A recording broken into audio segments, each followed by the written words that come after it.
नमस्कार, स्वागत है बुंदेली प्रकाश न्यूज में।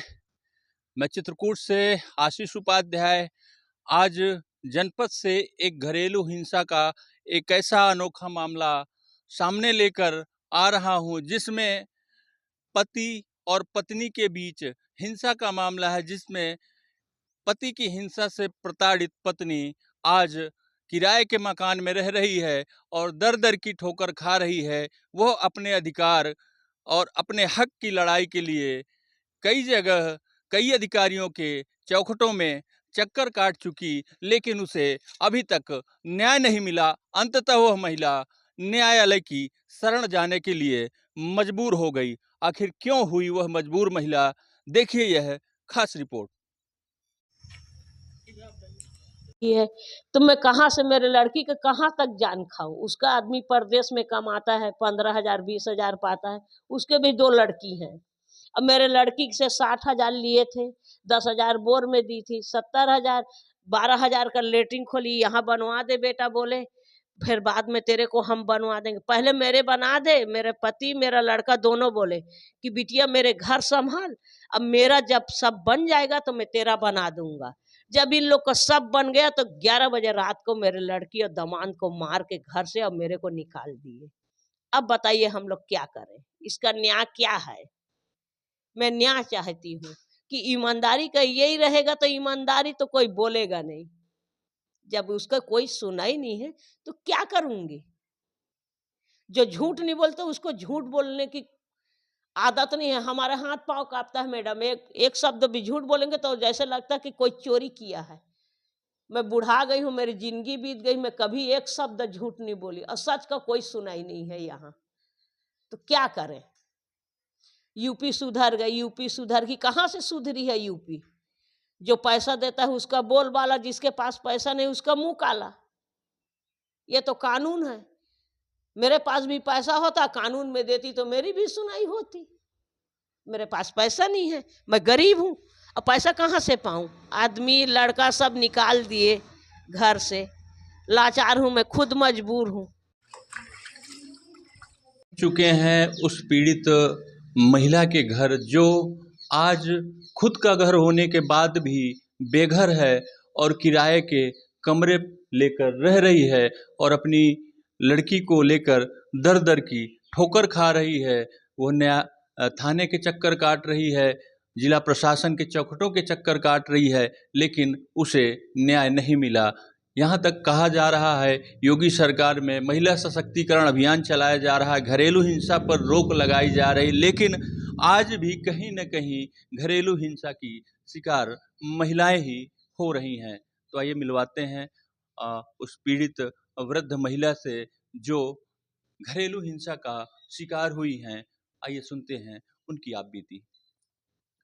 सर मेरे को पहले क्या नाम है आपका? माया देवी नाम है। ये कहाँ की रहने वाली है? मैं बसिंघा की रहने वाली। यहाँ नहर के पास हम लोग को बंटवारा मिला है तो वहीं मकान बना के रहते हैं। मेरा बड़ा लड़का 27 साल में आया है और उसके पापा भी साल भर हो गए। इन लोग सब जने बिलासपुर में रहते थे। आते साथ इन लोग बोले कि कागजात कहाँ है, वकील को दिखाना है और तुमने हमारा घर बर्बाद कर दिया। तो मैं कहे ठीक है, मैं क्या बर्बाद की हूँ? तुम लोग कमाते हो, पैसा दोगे तब तो मैं कुछ करूँगी। जो कि बहू भी जान रही कि इसके बेटा इसको पैसा नहीं देता। तो ये बताइए सर, जब बहू और आदमी 5 पैसा नहीं देंगे तो लेडीज महिला 65 साल की क्या बनाएगी? कमाने वाले पैसा नहीं देंगे तो क्या बनाएगी? तब पर भी हम लोग लड़की को साथ में रख कर बहुत मेहनत किए। कुछ नहीं था ज़मीन के अलावा। बहुत मुसीबत से हम लोग ले देकर मेहनत करके रात दिन एक करके हम लोग मकान बनाए। जितना मेहनत कर सकते थे किए। अब इन लोग साल भर में आए हैं। उसके पापा भी बाप बेटा इन लोग वहीं रहते को लेके लड़का आया है बड़ा। अब हम लोग बेलासेपुर में थे हम लोग। तो हम लोग बोले कि क्या बात है भाई, क्यों ज़बरदस्ती लड़ाई कर रहे हो? तो बड़ा लड़का बोल रहा है गुड़िया तू निकलेगी, अब तेरे को इस घर में जगह नहीं है। मैं कहा क्यों निकलेगी, इतना दिन से मेहनत की है, उसका पैसा दे दो वो चली जाएगी, उसको भी तो चाहिए। तो ठीक है, उसके पापा बोले कि हमारे घर से निकल जाए, तो जरे तू बहुत बोलती कि मेरे को मारे, लड़की को भी मेरे को बहुत मारे, बड़ी लड़की को जिसका नाम रानू है उसको भी मारे। तो इन लोग बोले 11 बजे रात के निकाल दिए। उसके पापा बोले कि जितना मेरा जायदाद है उसमें मेरी बहू और बड़ा लड़का का हक है, तेरा कोई हक नहीं है, तू भी ये घर से निकल लड़की के साथ। तो उस भी वो भी निकल गई, मैं भी निकल गई, हम लोग दोनों निकल गए 11 बजे रात के, गाड़ी ओड़ी किए कानपुर निकल गए। पहले शुरुआत की बात है, कानपुर चले गए। कानपुर हम लोग जब गए तो इन लोग कागजात हमसे पहले ले लिए थे। इसके बाद इन लोग बाप बेटा मिल के रामनगर का ज़मीन 13 लाख में बेच दिए। अब उसमें से मैं एक दिन 50 रुपया मांगी कि मेरे को 50 रुपये दे दो, मेरे को शुगर भी है, पीत में पथरी भी है, ब्लड प्रेशर भी है, मैं परेशान रहती हूँ, गोली के सहारे चल रही हूँ। अब मेरी लड़की के बदौलत जिंदा हूँ, यही मेरी सेवा करती है। मैं बहुत परेशान थी, जब से मेरी लड़की आई तब वही सेवा करे। ना मेरा लड़का सेवा किया कभी, ना मेरा बहू, और ना ही मेरे पति। 50 रुपये इन लोग से मांगी तो कहे तेरे लिए नहीं है 1 रुपया हमारे पास। ठीक है, मैं बोली। चले गए हम लोग कानपुर। कानपुर चले गए, आए हैं तो इन लोग जमीन बेच दिए थे। मैं कहा चलो कोई बात नहीं है, जमीन बेच दिए। तो रानू मैं कहा मैं जा रही हूँ घर। तो घर गए तो ये लोग मारपीट करने लगे, तू क्या करने आई है यहाँ, तेरा यहाँ कोई हिस्सा बंटवारा नहीं है। अच्छा, दिन भर तो जैसे तैसे ठीक था, प्रधान को बुलाई तो कोई हमारा फैमिली के मैटर में नहीं आएगा बोले।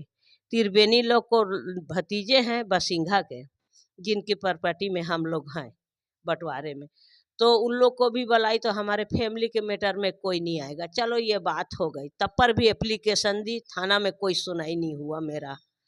दूसरी बार आए, दूसरी बार भी इन लोग लड़के बोले कि इन लोग मारपीट के 11 बजे रात को मेरे को निकाल दिए। मैं 112 को फ़ोन की, 112 आया, मेरे को लेवा के गया हॉस्पिटल में, चलने लायक नहीं था, खून बहुत बह रहा था मेरे मुंह से। तो 112 ने मेरे को हॉस्पिटल में इलाज करवाया, और इलाज करवा के मेरे लड़की ही यहाँ छोड़ दिया। अब बोला कि माताराम, ऐसे धोखाधड़ी में उन लोग 4-5 लोग हैं, तुम बुजुर्ग आदमी हो, तुमको मार पीट देंगे, क्या करोगे, थाना पुलिस को इत्तला करके ही जाना। तो ठीक है, मैं बोली। थाना पुलिस में इत्तला की, कोई सुनाई नहीं हुआ। उसमें भी 2 बार 5 एप्लीकेशन दी, 5 एप्लीकेशन में मेरा कोई सुनाई नहीं हुआ। तब फिर एसपी ऑफिस गई, एसपी ऑफिस में सब फोटो कॉपी ओरिजिनल दे के आई। मैं एसपी तो ठीक है, आप लोग जाइए मैडम, इसका कार्रवाई होगा। अब ये फिर मैं एसपी साहब को फ़ोन की, साहब मेरा कार्रवाई क्या हुआ। 1 महीना के बाद फ़ोन की थी, वोटिंग के बाद। तो एसपी साहब बोले कि थाना चले जाओ। थाना गई मैं, तो थाना वाले बोल रहे हैं कि तुम लोग पैसा लिए हो, तुम लोग दो, फैमिली मैटर में हम नहीं जानते। मैं कहा मेरा कागज वहाँ एसपी ऑफिस से आए, उसको बताइए क्या निर्णय किए, क्या निर्णय होगा। तुम लोग का घर घर का झंझट है, क्या बोलेंगे हम, तुमने कैसे ऐसे बच्चा पैदा कर दिए। तो ये बताइए सर कि बच्चा बड़ा हो के क्या बनेगा, कौन बच्चा पैदा नहीं करता, सबका फैमिली मैटर है, लेकिन कौन बच्चा क्या बनेगा क्या नहीं बनेगा वो तो उस पर निर्भर है। आदमी माँ बाप पहले जानने लगे कि मेरे बच्चे मेरे फांसी के फंदा होंगे तो बचपने में मार देते। क्या करते हैं आपके पति? मेरे पति खेती किसानी करते थे, पहले छत्तीसगढ़ में होटल खोले थे, ढाबा होटल कर रहे थे। और लड़का मेरा ईटा उटा का भट्ठा पथवा कर बेचता था, अब कबाड़ी का काम। अब लड़का यहाँ आया है, अभी कुछ नहीं कर रहा है। कितनी बीघे जमीन है आप लोगों की? यहाँ मेरा बरुआ यहाँ करके 20 बीघा जमीन थे। हाँ, तो हमने आपको बेघर क्यों किया, आपको कोई हिस्सा नहीं दिया जमीन? नहीं कुछ नहीं दिए हैं सर, मेरे को सीधा बोलते हैं कि तेरा कोई हिस्सा नहीं है। तो मैं कहे कानून भी तो हक है, जे मेरा तो आधा का हक है। तो मेरा बड़ा लड़का बोला कि कानून देगा तो कानून के पास जा, चली जा, कानून से ले लेना। आगे आप क्या चाहती हैं? मैं चाहती हूँ कि जो पत्नी का अधिकार है वो अधिकार मिलना चाहिए। ठीक है, उन लोग को पसंद नहीं है मेरा रहना तो मैं अलग रहूँगी। मेरे जो हक में आ रहा है, मेरे अधिकार में जो आ रहा है वो मुझे सरकार न्याय करके देगी। और ये बता दे कि मेरा कुछ अधिकार है इनके जजात में कि नहीं है। मैं न्याय मांग रही हूँ, मैं परेशान हो गई हूँ। और मेरे को आए दिन लड़का धमकी देता रहता है, और उसका मेरा पति भी धमकी देता रहता है कि ज्यादा करेगा, अभी तो मैं शांत हूँ, ज्यादा कुछ करेगी तो तेरे को गोली मार दूंगा। साफ बोलता है मेरा पति कि तुम लोग को माँ बेटी को गोली मार दूंगा। तो अब इसमें मेरी क्या जड़ है बताइए, मैं क्या करूं? मैं पढ़ी लिखी भी नहीं हूं, अनपढ़ हूं। मैं सरकार से सहायता मांग रही हूं। सरकार कहता कि औरत पहले आगे, औरत पहले आगे। औरत कहाँ से आगे होगी? औरत को ना बोलने दिया जा रहा है, ना कानून सुन रहा है, न कोई मंत्री सुन रहे हैं, न कोई अधिकारी सुन रहे हैं। तो का की औरत क्यों बेकार के ढकोसला बताया जा रहा है कि औरत को कम से कम कुछ न दे सरकार, तो उसकी अधिकार तो दे, जिसकी बदौलत अब बुढ़ापा में मैं क्या करूंगी? बुढ़ापा में क्या करूंगी? मेरे को शुगर है, ब्लड प्रेशर है, पीत में पथरी है। मैं खुद आए दिन बीमारी से लड़ रही हूँ। मेरी लड़की ने 10 कुंटल गेहूं बेच के मेरा इलाज कराया, रेनी मैडम श्रीवास्तव करवी में। आए दिन मेरे को गोली ला ला के दे रहा है।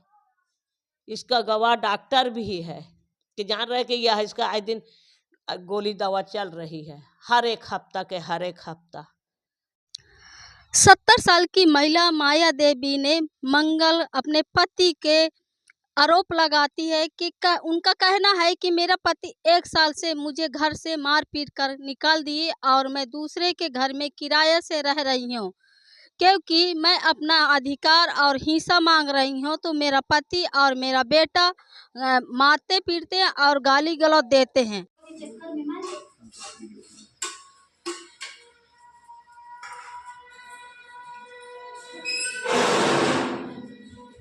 क्या नाम है आपका? मंगल सिंह। जी, क्या मामला है जिसको लेके आपकी पत्नी माया देवी आप पे आरोप लगाई हैं? हाँ, थाने में एप्लीकेशन दिया गया है। अब मतलब इसका है कि जो है ना, बड़े लड़का से बेटी दामाद झंझट किए, अंदर रूम उसको मारत रहे, मुझको बुलाया कि पापा दौड़। मैं गया, छुटाया। लड़का इनको, मेरे लड़की को, दामाद को घर से निकाल दिया कि 15-20 साल से खिला रहे हैं, कब तक तुमको खिलाएंगे? हाँ। इसके बाद में माया देवी जो औरत थी पत्नी, वो खुद ही बोली थी कि मैं तुमको सबको छोड़ दूंगा मगर अपने बेटी को नहीं छोड़ूंगा।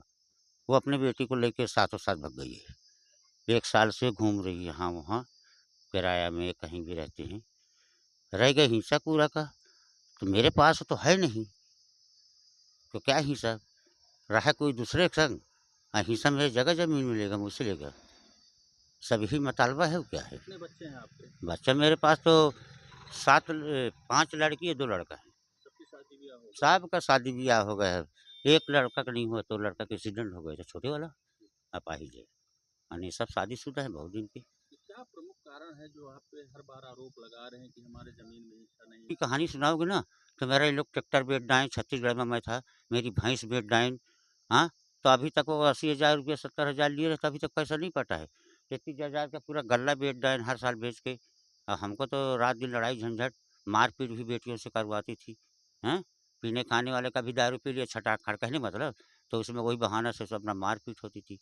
तो हम तो कमाने धमाने वाले आदमी हैं भाई, नशेड़ी आदमी, नशा करेंगे मगर झंझट करे के लिए नहीं करते नशा। बस यही मतलब है उसका। तो किस तरह? अधिकार वापस होगा, वो अपने कायदे से जो है ना, बड़ी ब्याही मेरी लड़की है, हट्टा कट्टा दामाद है, आपा कमाए खाएं, वो अपने घर में रहे, सब उसका है, पत्नी का है पूरा हिस्सा। आप अपनी पत्नी को रखना चाह रहे हैं घर में? हम तो बिल्कुल रखना चाहते हैं, भगाए थोड़ा हैं, कभी नहीं। ये भगवान को देख के बोल रहा हूँ मैंने। हाँ, वो आज भी आवे घर में इज्जत से रहे, कोई इसको नहीं भगा रहा है। बस इतने ही बोलेंगे, इसके अलावा कोई मतलब नहीं है बोलने का। जब माया देवी के पति से मंगल सिंह से बात की तो उनका कहना है कि मैं अपने पत्नी को घर से नहीं निकाली और वह बेटी के कारण अपने उसके साथ रह रही है, उसका अधिकार है, उसका घर है, अपने बेटे और बहू के साथ और मेरे साथ अपने घर में रहे, मगर वो खुद नहीं रहना चाहती और हमारे ऊपर मुकदमा करती है और थाना अदालत करती, आए दिन हम लोगों को परेशान करती। वहीं पर माया देवी का कहना है कि मैं कभी भी परेशान नहीं करती। ये कहती हूँ कि जो पत्नी का अधिकार हो, मैं सरकार से न्याय और गुहार लगा रही हूँ कि जो महिला का अधिकार हो वो हमें मिलना चाहिए। महिला का आरोप है कि मेरे पति ने हमेशा दारू के नशा में रहता है और मेरा बेटा भी रहता है और दारू पीकर हमेशा हमारे साथ हिंसा करते हैं और मारपीट करते हैं। और मेरी बड़ी बेटी भी यहीं पर रह रही। जब भी कुछ भी नहीं था तो बेटी ने यहाँ पर अपने भाई और बाप का काम करती थी और घर खेती किसानी भी करती थी। जब बन गए हैं तो अब मेरी बेटी का और मुझे 12 बजे रात को निकाल दिए हैं। लगभग 1 साल हो गए हम दूसरे के घर में किराए से रह रहे हैं, क्योंकि मैं हार्ट पेशेंट भी हूँ और मेरे पित्त में पथरी भी है। क्योंकि मेरी बेटी मेरा इलाज करा रहे हैं और ना मेरी बहू, ना मेरा बेटा, ना मेरा पति मेरा इलाज नहीं करा रहे हैं। क्योंकि हमारे यहाँ रामनगर में ज़मीन थी, बेच दिए। उस ज़मीन को लेकर मैं 50 रुपये मांगी तो मेरा पति और मेरा बेटा ने मेरे साथ मारपीट की और फिर एम्बुलेंस से मैं इलाज भी कराई। मगर जब इलाज करा के आई तो रईपुरा थाना के दरोगा ने रिपोर्ट लिखाने गई, मेरी रिपोर्ट नहीं लिखी गई और मैं अभी भी एसपी ऑफिस भी गई और दर-दर की ठोकरें खा रही हूँ। अब मेरी बात नहीं सुनी जा रही तो मैं अब जाकर कोर्ट जाऊंगी और उनके ऊपर अपने खाने खर्चा और घर के हिस्सा का अधिकार की लड़ाई लड़ूंगी।